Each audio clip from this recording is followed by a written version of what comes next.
I have a friend in the NFL, and I will not be disclosing his identity, so don't ask. But we were sitting together a while back, and I asked him something I had always been curious about. I said, is the money stuff actually as bad as people say? Are players really out here going broke after making millions?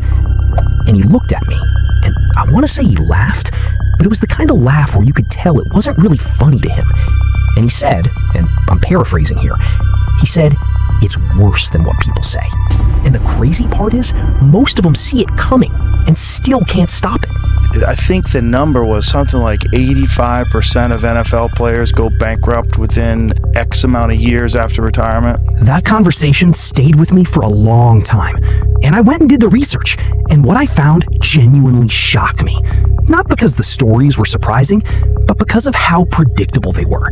The same patterns playing out over and over with different names and different bank accounts.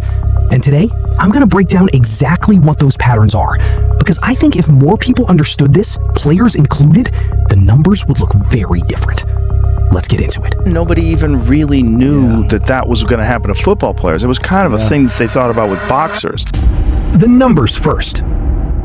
Before we get into the reasons, and there are 5 of them, I want you to understand the scale of what we are actually talking about here, because I think most people assume this is a niche problem, a handful of irresponsible guys who splurged and paid the price.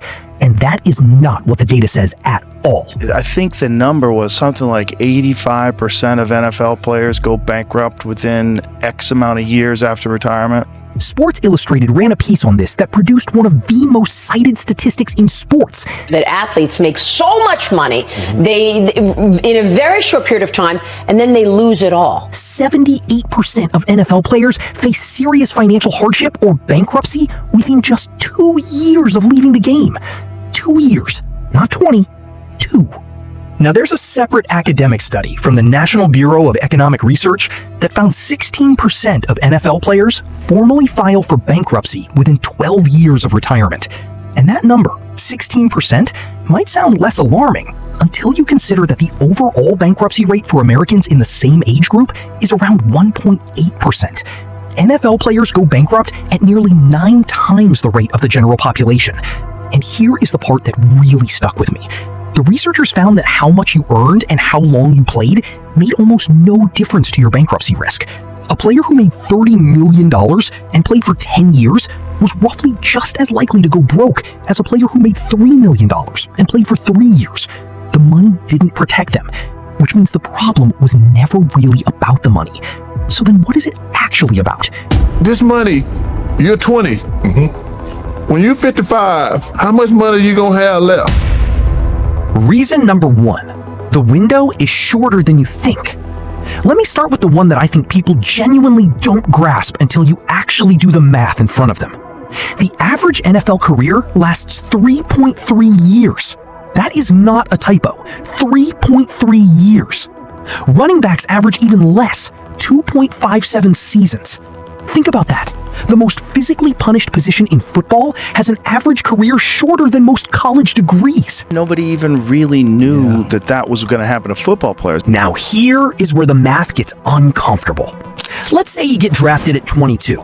You play the league average of 3.3 years. You retire at 25, maybe 26. You have potentially 60 more years of life in front of you. And the money you earned in those 3.3 years has to last all of it. And most players, when they enter the league, are not thinking like that. When I first was an idiot, when I got my money, I had like 3 or 4 cars. You are 22 years old. You just signed a contract worth more money than your entire family has ever seen combined. He got a $17 million contract, and yet he still looked at his bank account one day and saw $150. The idea that this could all be gone by the time you're 30 is not something your brain is naturally going to compute at that age. Highest earning running backs in NFL history with over $100 million in career earnings. And here is the layer that makes it worse. A significant number of players who enter the NFL come from low-income backgrounds. For a lot of them, the signing bonus is the first real money their family has ever had access to. The pressure to share that with parents, siblings, cousins, the neighborhood is not just social. For many players, it is deeply personal. We are going to come back to that in reason number 2, but the point here is simple. the window is brutally short, and most 22-year-olds are not equipped psychologically or practically to treat a 3-year income spike like it needs to fund the next 60 years. And that is before anything goes wrong. Which brings me to the part that is really hard to talk about. Reason number 2, the Entourage Tax. Now, I want to be careful about how I say this next part, because it is easy to look at this from the outside and make it sound simple. And it is not simple. It is actually one of the most human and complicated parts of this whole story. When an NFL player makes it to the league, especially a player from a low-income background, he does not arrive alone. He arrives with a network of people who have been there his whole life. When you start giving people money, they're never going to ask you for money one time. Right. Family members who sacrificed for him, friends who were there before the money, people from the neighborhood who genuinely love him and who he genuinely loves back. And very quickly, he becomes the financial center of gravity for all of them. No, you don't owe them. That was their job to take care of you. But if you want to do something nice for them, that's fine. Now, in a lot of cases, this is not manipulation. This is not people being malicious. It is families that have never had financial security suddenly having access to someone who does. And the player, who loves these people, says yes. Because saying no feels like abandonment. Saying no feels like forgetting where you came from. But the math does not care about any of that. Former NFL player Phillip Buchanan wrote an entire book about this. He said that when he entered the league, his mother informed him that he owed her $1 million for raising him. $1 million. Your mama asked you for $1 million. She said, I raised you. She asked you for a straight $1 million. For $1 million, just like that. $1 million. Now, I am not here to judge that specific situation. I don't know those people. But Buchanan has talked publicly about how common this dynamic is. How players arrive in the NFL already carrying financial obligations to people in their lives before they have spent a single dollar on themselves. They may walk across that stage and already be $250,000 or $500,000 in debt. That's so normal because I was probably $1 million in debt before I my name was actually even called. Wow. And this scales up dramatically when you add the entourage, the friends who need cars, the cousins who need loans, the business ventures, the car washes, the restaurants, the clothing lines that friends bring to players because they know the player has capital and the player wants to help. They abuse your love and your trust to get money from you. When you start giving people money, they're never going to ask you for money one time. Right. Most of these businesses fail. And most of the time, the player never gets that money back. My friend in the NFL, the one I mentioned at the start of this video, told me something that I thought was really honest. He said the hardest thing about being an NFL player is not the training camp or the injuries. It is learning to say no to people who were there before the money. Because the money made you feel like you could say yes to everyone, forever. And the math doesn't work like that. No matter what you do for them, the first time you tell them no, they hate you. Reason number 3, the advisor problem. Now, this next one is the one that makes me genuinely angry every time I think about it. Because unlike the family pressure, which at least comes from a place of love, this one is just predatory, full stop. When a player enters the NFL, he almost immediately needs a financial advisor. He's 22 years old, he just came into more money than he has ever managed, and he has no framework for what to do with it. So he needs help. And the problem is, the people offering that help are not always qualified, and some of them are actively dangerous. Here is how it typically works. A player enters the league. He trusts someone close to him, a family member, an old friend, a college connection, to recommend a financial advisor. Or someone approaches him directly, usually someone with a polished pitch, a nice office, and the right language. The player hands over access to his accounts, and then, sometimes years later, he finds out the money is gone. This is not a hypothetical. In 2017, a North Carolina financial advisor named Michael Rowan was sentenced to 5 years in federal prison for stealing $2.9 million from his clients, multiple of whom were NFL players. One player found out about the fraud not from his advisor, not from a bank alert, but from a bank teller who noticed suspicious withdrawals and said something. A bank teller. That is how he found out his money was disappearing. And separately, a financial advisor named Kenneth Cleveland was indicted for stealing over $4.5 million over nearly a decade from a former Indianapolis Colts player. He had been the player's advisor since the player entered the NFL. A decade. He used $2 million of it to pay other clients in a Ponzi scheme and spent the rest on his own personal expenses, his mortgage, his credit cards, his family. He was handing the player fake financial statements the entire time. Now, the NFL Players Association does have a program for vetting financial advisors, but it is voluntary. Nobody is required to use it. And the people most at risk, younger players, players with less education and no prior financial experience, are often the last to know the program even exists. Terrell Owens earned roughly $80 million over his NFL career. When he filed for bankruptcy in 2012, he cited bad investments and shady financial advisors as the primary reasons. $80 million gone. And he was not the first, he was not the last. Reason number 4, the lifestyle trap. Because when you get new money, which is my book is called New Money, Staying Rich, you start doing strange things. Now, reasons 1 through 3 are all things that happen to players. This next one is a little different, because this one is something players do to themselves. And I want to be fair about it, because I think the context matters a lot. When you enter the NFL, you enter a culture. And that culture has a very clear visual language. The cars, the watches, the houses, the clothes, the restaurant tables and the bottle service and the section at the club. This is not just peer pressure in the traditional sense.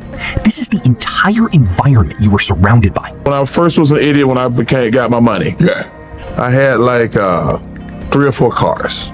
And if you are not living this way, you feel like you do not belong. They know I don't live that extravagant life. Do I like nice things? Yeah, but you're not gonna see me popping bottles in the club. Warren Sapp earned an estimated $82 million in his NFL career. He was one of the most dominant defensive players of his generation. 7 Pro Bowls, Super Bowl champion. And when he filed for bankruptcy in 2012, just 5 years after retiring, he had a grand total of $826 in his bank account. $826. The man had made $82 million and had $826. And when the bankruptcy proceedings began and they started cataloging what he had spent money on, some of it reads like satire. A $1,200 rug made of lion skin, a $6,000 pair of Jordan sneakers, dozens of sneaker purchases across his career, real estate investments that collapsed, and eventually, everything was auctioned off. His shoe collection, his furniture, his 10,000 square foot Florida home. And look, I am not going to sit here and pretend I would have been perfectly disciplined at 24 years old with $82 million and 0 financial education. That would be dishonest. The lifestyle is real. The peer pressure is real. The feeling that this money is going to keep coming because it always has since you were recruited in high school is real.